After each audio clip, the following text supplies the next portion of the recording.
Ini ada karena anak ini beberapa kali mendaki lari di tempat itu.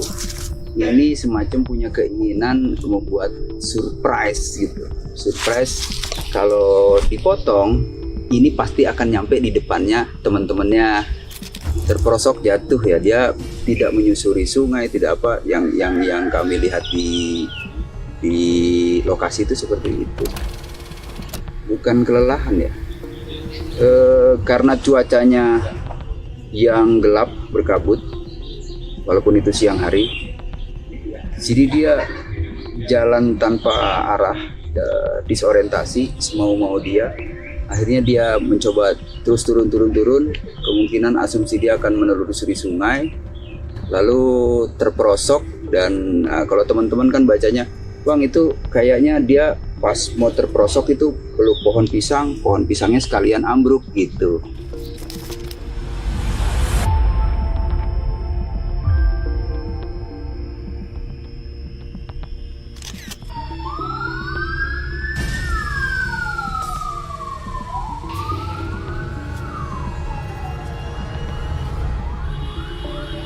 Pencarian itu berakhir di hari ke-23. Zazid Ahmad Firdaus, pelari trail run yang hilang di Bukit Mongkrang sejak 18 Januari 2026, ditemukan meninggal dunia pada 10 Februari 2026. Jenazahnya ditemukan di aliran Sungai Mitis, terletak jauh di bawah rute pendakian. Meski telah ditemukan, peristiwa hilang dan tewasnya Zazid di Bukit Mongkrang memang memunculkan banyak misteri dan pertanyaan. Ini karena Zazid bukan seorang pemula. Ia merupakan atlet trail run yang sudah bolak-balik ke Mongkrang. Bahkan bisa dibilang ia hafal luar kepala rute trail run di Bukit Mongkrang. Untuk menjawab banyak pertanyaan itu, kami melakukan wawancara secara eksklusif dengan Sugiarto. Pria yang akrab dipanggil Bang Sugi ini adalah salah satu relawan Wanadri yang pertama kali menemukan jenazah Zazid. Kami bertanya bagaimana sulitnya proses pencarian Zazid. Kami juga bertanya bagaimana teori Bang Sugi soal mengapa Zazid bisa hilang. Inilah saksi kata, inilah wawancara kami. Pak, ini sarung loh.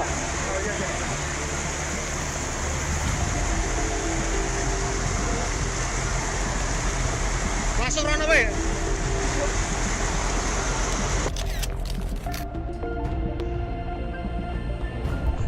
Saya Sugi dari organisasi Wanadri.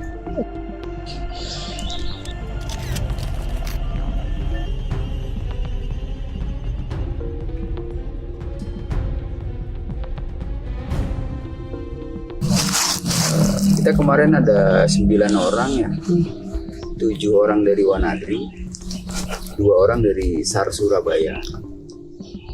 Itu yang mencium aroma pertama kali itu ada junior saya namanya Aji. Lalu untuk memastikan rame-rame baru kita lihat gitu.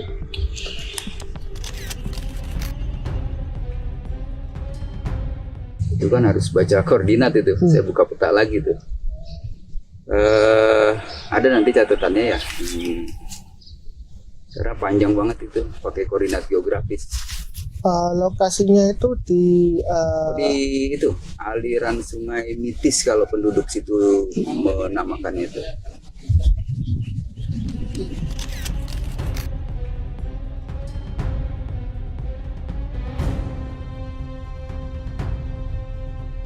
Yang pertama kita kan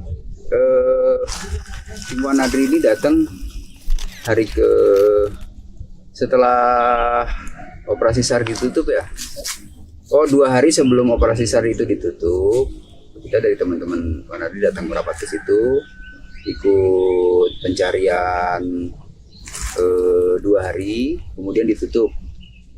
Kemudian kami diizinkan kembali mencari pencarian mandiri itu hari Sabtunya. Entah saya lupa berapa hari itu. Setelah itu baru kita mulai pencarian mandiri dan ada rekan dari SAR Surabaya yang bergabung, juga ada beberapa rekan, ada teman dari FPGI, dari teman dari Solo juga, cuma nggak banyak sih, 1-2 orang yang ikut mensupport lah. Nah itu bukan feeling, bukan asumsi, bukan apa ya, tapi mengolah data. Karena pencarian itu sudah beberapa hari dan tidak ditemukan di sekitaran situ, jadi areal yang sudah dicari oleh orang lain, kita nggak ikut mencari di situ, tapi kita coba analisa satu data subjek. Si subjek ini, si orang ini nih siapa, tujuannya ngapain, usianya berapa, kejadiannya kapan, fisik anak ini bagaimana, itu yang menjadi dasar untuk olah data. Nah sehingga karena anak ini atlet ya, badannya sehat, terus kejadiannya juga masih relatif masih pagi, kemungkinan kan prediksi kita itu jarak tempuhnya jauh ya. Jarak tempuh yang bisa dia jalani itu sangat jauh. Jadi lalu kita aplikasikan, aplikasikan ke peta. Kita pakai itu peta topografi. Nah, baru kita menentukan areal pencarian. Kalau di dalam SAR itu disebutnya search area. Jadi kita nggak ngarang-ngarang, kita memang menuju ke situ, merencanakan di situ, dan daerah situ yang belum dicari oleh pencari sebelumnya.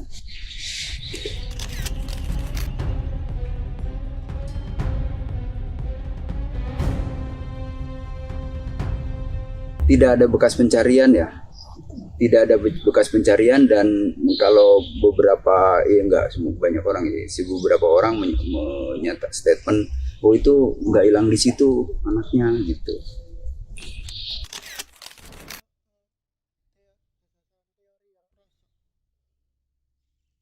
Jadi kalau kita baca datanya, terus kita olah, anak ini kan hobinya lari. Nah, itu bahasa sekarang namanya trail run. Lari di tempat trail, yang tempat tidak umum gitu. Kalau umumnya lari kan biasanya di arena lari atau di jalan-jalan raya atau gitu ya. Nah ini di gunung. Jadi dia itu tidak tersesat. Awalnya tidak tersesat. Itu kan jalan besar. Jalur pendakian Mongkrang itu besar sekali. Lebarnya aja 4 meter kalau saya ukur perkiraan tuh. Segini 4 meter. Itu mustahil menyesatkan orang itu. Nah ini ada, karena anak ini beberapa kali mendaki lari di tempat itu, ini semacam punya keinginan membuat surprise gitu. Surprise, kalau dipotong ini pasti akan nyampe di depannya teman-temannya, atau setidaknya dia bisa mencapai base camp lebih dulu. Itu asumsi kita ya. Nah disitulah dia memotong, lalu menemukan jalan tempat untuk maintenance atau perawatan pipa-pipa air minum warga. Nah dia menelusuri itu sampai Jalan Buntu. Kemungkinan karena datanya waktu itu jam 2 siang itu udah cuacanya berkabut dan hujan. Ini anak udah mulai panik dan mencari jalan asal-asalan gitu, yang akhirnya melenceng jauh, masuk ke hutan dan tidak kembali lagi, dan akhirnya terperosok jatuh ya. Dia tidak menyusuri sungai, tidak apa, yang kami lihat di lokasi itu seperti itu.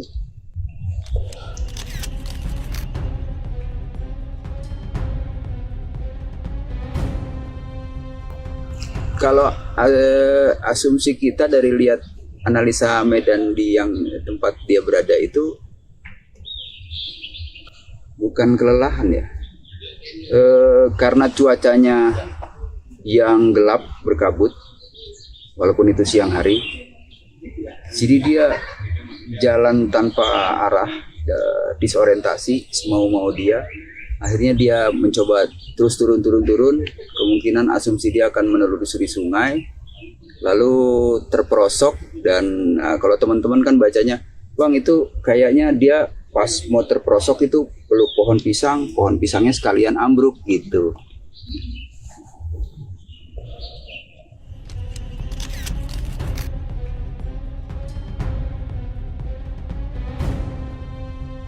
Kan kita nggak ada wewenang ya untuk itu ya. Jadi paling kita cuma lihat dan nggak berani mengutak-atik sama sekali. Jadi nggak bisa menginformasikan itu.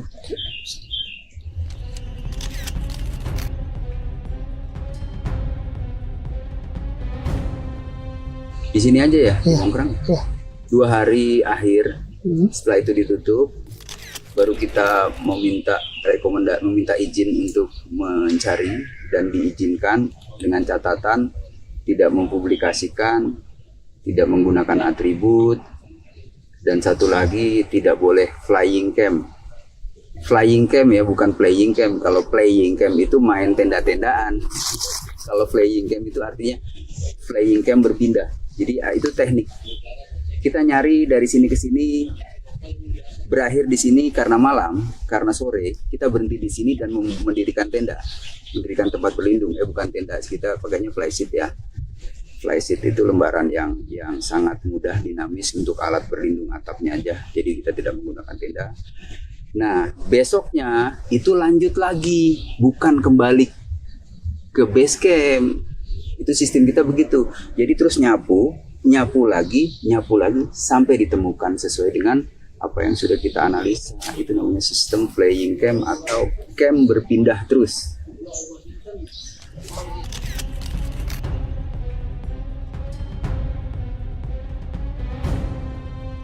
Kalau Wanardi kan itu memang sudah hakikat kami ya. Kita punya hakikat itu, Wanardi itu sanggup menolong sesama hidup setiap waktu. Nah, kenapa kita nggak datang di awal-awal? Ini banyak pertanyaan, Wanardi kok nggak datangnya di awal-awal? Kebetulan saat ini kita lagi punya hajat besar bertepatan dengan itu.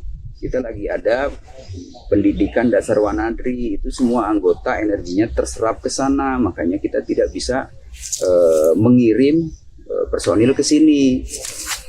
Nah, begitu pendidikan dasar ini ditutup, baru kita kirimkan personil ke sini.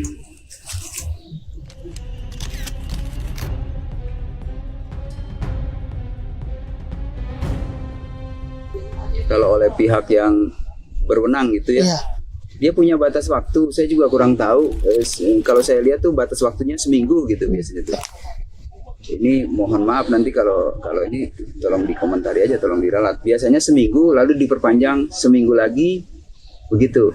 Cuma ini yang kebijakan agak aneh nih, harusnya yang sudah selama masih ada relawan-relawan mau mencari, artinya ini di luar tugasnya dari yang batas waktu ini, biasanya diperkenankan monggo. Tapi dengan catatan kita bisa memfasilitasi ini, tidak memfasilitasi lain-lain. Pencarian silakan dan sebagainya, dan harus berkoordinasi dengan kita. Biasanya seperti itu. Nah, ini aneh juga kebijakan hari ini nih.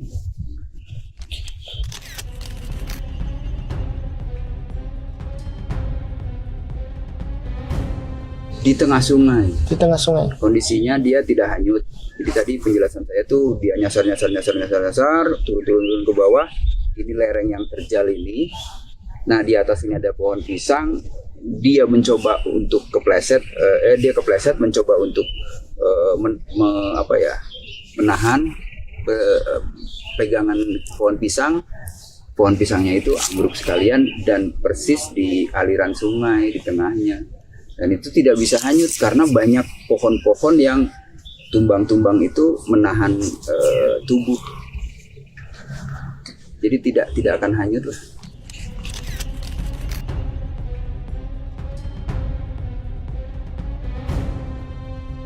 Ya, awalnya kan memang kita rencananya tuh mau mencari di sekitar aliran sungai. Lalu kita kan mencoba untuk turun ke sungai ini cari jalan yang mudah. Tidak harus dengan turun tali dengan rappling, tapi cari jalur jalan yang kira-kira landai yang kita bisa mengakses sampai ke dasar sungai. Baru dari situ kita telusuri ke atas dan di situ ketemu. Jadi tidak ada ketemu ceceran apapun sebelum itu, langsung ke poinnya.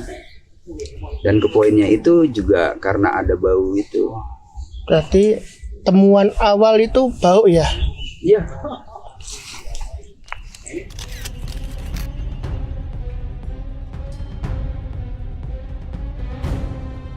Kalau di peta ditarik garis lurus itu kurang lebih ya sekitar 2,8 atau sampai 3 kiloan. Masih di kawasan Bukit Mungkrang. Iya, itu kan Tahura kan? Tahura. Tahura apa? Saya lupa namanya itu. Masih di kawasan itu.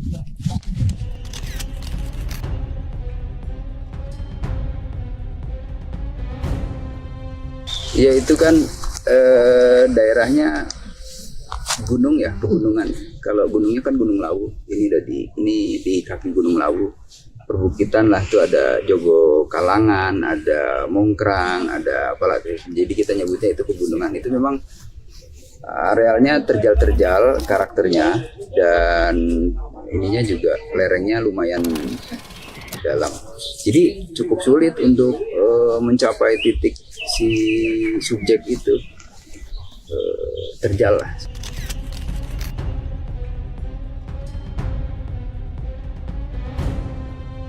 Di Mongkrang itu banyak orang nganggep kur Mongkrang ae kok hilang gitu ya. Kalau bahasa Jawa cuma di Mongkrang aja kok bisa hilang gitu. Dan ternyata itu kan penjelasan mereka ngelihatnya awam. Ternyata di luar jalur pendakian itu, kalau memang sepanjang jalur pendakian itu kan kanan kirinya apa sih kelihatannya begitu-gitu aja, tapi masuk ke dalam itu hutannya amazing lah, hutannya bagus banget gitu. Dan itu memang hutan lindung yang harus dijaga. Dijadikan Tahura itu supaya tidak dioprek menjadi menjadi lahan pertanian atau apa. Itu sumber airnya warga Karanganyar. Berarti medannya lebih sulit ya ketimbang Kalau mungkin Medan sih ya, relatif ya. Tapi ini saya anggap sulit, tempat sulit. Nggak bisa membandingkan ini lebih sulit dengan ini. Kelihatannya sederhana tapi susah untuk dilalui.